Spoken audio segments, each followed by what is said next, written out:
como governador, eu senti a necessidade de uma representação forte do Paraná. E eu tenho certeza de que, se a população do Paraná me mandar ao Senado da República, eu vou acordar o Senado, vou dar uma sacudida no Congresso Nacional. Eu fui um dos senadores mais votados do Brasil. O primeiro ou o segundo. Eu fiz 73% dos votos válidos.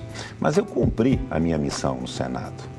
Eu fui lá para sacudir o Senado da República, defender os interesses do Paraná e do Brasil. Eu marquei minha posição em todas as ocasiões. Eu prometi ao Paraná que não me dobrava, que não capitulava, que não cedia e que mostraria em Brasília como nós, paranaenses, queremos ver a política nacional.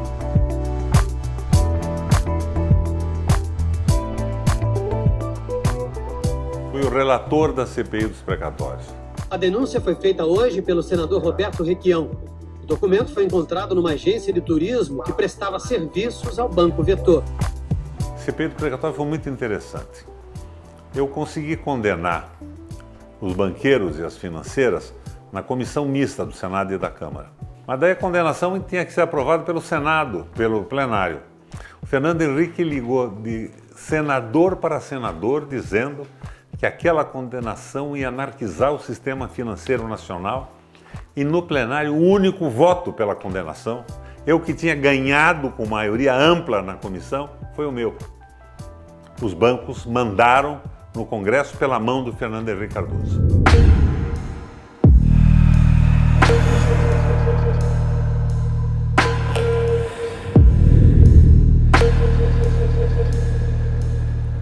Eu estava no Congresso Nacional, no Senado, e vi pela televisão a queda das torres. Foi, sem sombra de dúvida, um impacto brutal. A gente não acreditava no que estava acontecendo. Ver aquelas torres caindo. O mundo estremeceu com aquilo. Mas veja, nesse mesmo 11 de setembro, o Jaime Lerner estava tentando vender na Bolsa de Nova York a Copel. E os aviões do Bin Laden que derrubaram as torres impediram o leilão. Depois eu assumi o governo e não deixei vender mais. Nem o Beto Richa teve coragem de vender a Copel e a Copel Telecom. Os donos das ações querem que as ações deem lucro. Como é que se faz uma ação dar lucro? Sobe a tarifa e diminui o investimento. É uma canalice o que estão fazendo com as empresas do Paraná. E com o apoio total da grande imprensa. Você não vê um grito, um suspiro de oposição na imprensa televisiva, radiofônica e escrita do Paraná.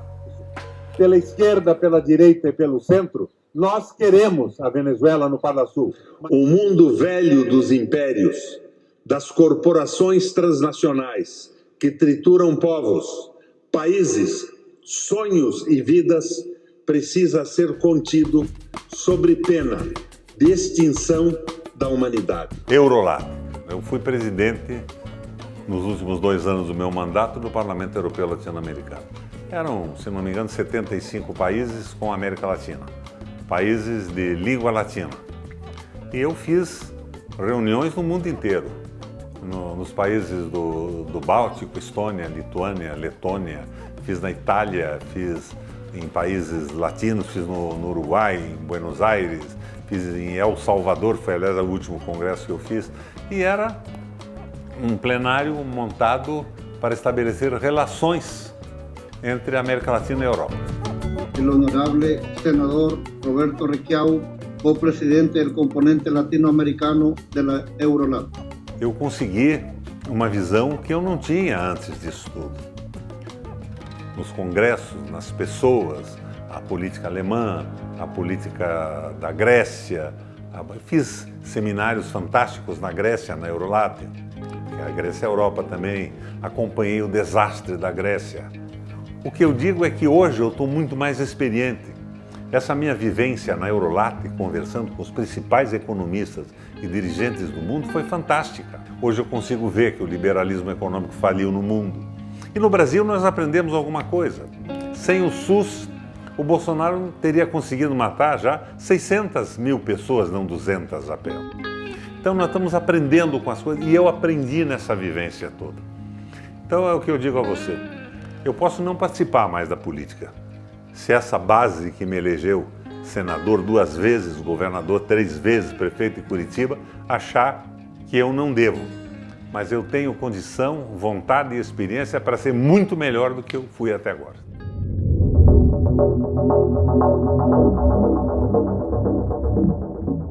Se utiliza o artifício do impeachment constitucional para estabelecer um recalque de um governo que tem uma dificuldade enorme de subsistir por falta de apoio. O impeachment está inscrito na Constituição brasileira, mas ele depende de um crime de responsabilidade. E é evidente, senadores, que este crime de responsabilidade não ocorreu. E se ele tivesse ocorrido, teria ocorrido em 16 estados brasileiros, inclusive no estado do relator. É uma prática consolidada no Brasil, feita anteriormente por muitos presidentes da República. O que acontece é que a solução disso era a mudança da política econômica. Eu vejo que nós estamos num processo sem esperança. Qual é a alternativa do sucesso do impeachment? O meu amigo Michel Temer, vice-presidente da República, presidente do meu partido, assume a condução dos negócios da República, mas assume suportado por uma série de ideias que são as ideias vinculadas à utopia neoliberal. Canalha! Canalha! Canalha!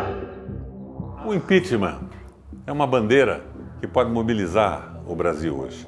Mas eu acho muito difícil haver impeachment com esse Congresso Nacional venal e uma oposição minoritária.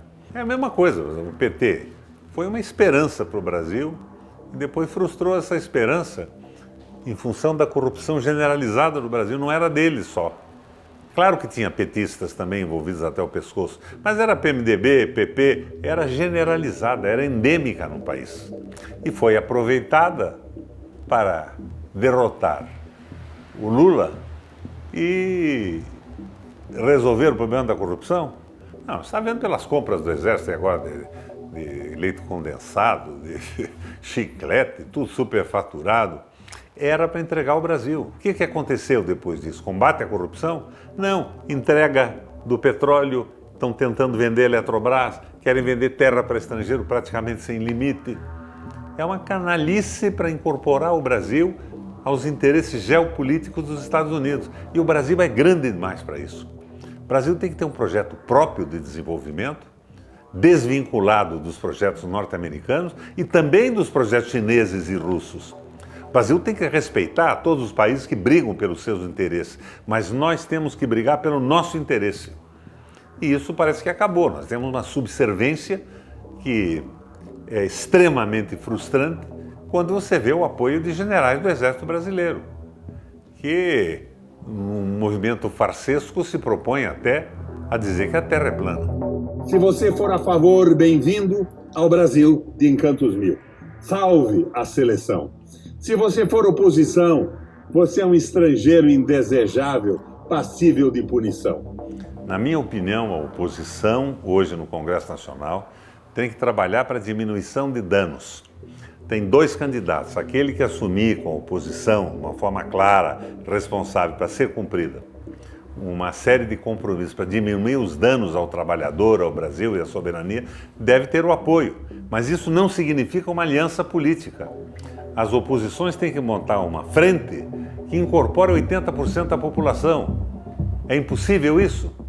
O Lula saiu com 84% de apoio. A Dilma chegou a ter 87% de apoio. Pequena empresa, visão da soberania, defesa do trabalho. E eu não estou dizendo para voltar aos termos iniciais da legislação trabalhista e tudo mais. Ela foi sendo destruída ao longo do tempo. Eu fui advogado trabalhista há muito tempo, como eu disse a você durante essa nossa conversa. Eu sei as distorções disso que podiam ser consertadas. Ninguém quis melhorar isso. Eles queriam acabar com o direito dos trabalhadores a favor de um selvagem liberalismo econômico. É esse o problema do Brasil hoje, o liberalismo econômico, o domínio dos bancos. Você veja, a economia brasileira é dirigida pelo Banco Central, que regula a taxa de câmbio e os juros. E quem nomeia o Banco Central são os banqueiros. O Senado homologa e o presidente indica num acordo político. Assim foi nos últimos 30 anos. Todos os indicados do Lula eram de direita. Eu fui oposição firme ao programa econômico do governo do PT no Senado Federal, nos meus 2 mandatos. E consciente de que estava errado. A Meirelles, Joaquim Levy, Nelson Barbosa, são exatamente a mesma coisa que o Guedes. Eu comparo o Guedes aos ministros do PT, ao Rubinho Barrichello e ao Schumacher. Todos correm na mesma pista, mas o Schumacher corre mais rápido. O Guedes é o Schumacher, que quer destruir com mais velocidade. Senhoras e senhores senadores, brasileiros que nos acompanham pelo sistema de comunicação do Senado, encerra-se no dia 31 de janeiro o meu mandato de senador. Se fizesse uma retrospectiva do que foram estes 8 anos, não encontraria nada do que me arrependesse. Cumpri com honra, dedicação e brasilidade o mandato que os paranaenses me deram. Senador Requião, eu quero dizer que não é o estado do Paraná que perdeu, não foi o estado do Paraná. Quem perdeu foi o Brasil, de deixar de ter aqui uma das maiores figuras da política brasileira. É o estilo incisivo, como o senhor fala, que eu confesso talvez não tenha nenhum outro aqui que seja tão incisivo. O senhor não desiste e nem se recolhe, continua na luta. O Requião bravo, o Requião que fala grosso na tribuna, todo mundo conhece. Agora, o que poucas pessoas conhecem é a forma gentil, educada e carinhosa com que Vossa Excelência me tratou assim que eu cheguei aqui e trata os seus colegas de parlamento. Com muita garra, com muita disposição, com muita obstinação, defende as suas posições. E que eu tenho certeza que Vossa Excelência, qualquer que seja a circunstância, será sempre uma voz muito respeitada nesse país. E hoje, com 80 anos, como se vê, estou relativamente bem. Eu não sou um velhinho. Eu ainda tenho mais uns 30 anos de vida útil. Depois disso eu me aposento e vou descansar.